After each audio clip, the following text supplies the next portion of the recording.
এই অন্তর্বর্তীকালীন সরকার জুলাই অভ্যুত্থানে 2000 শহীদের দায়িত্ব নেয় নাই, তাদের পরিবারদের দায়িত্ব নেয় নাই।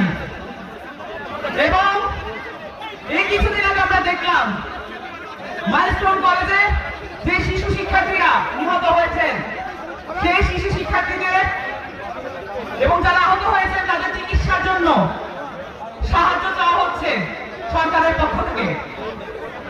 আমরা বিস্মিত হয়ে লক্ষ্য করি একটি অন্তর্বর্তীকালীন সরকার এমবাসি ব্যাকআপ নিয়ে নিজেদেরকে একটি নির্বাচনকালীন সরকারে পরিণত করেছে এবং এই সরকারের কোন ধরনের দায়বদ্ধতা নাই বাংলাদেশের জনগণের প্রতি।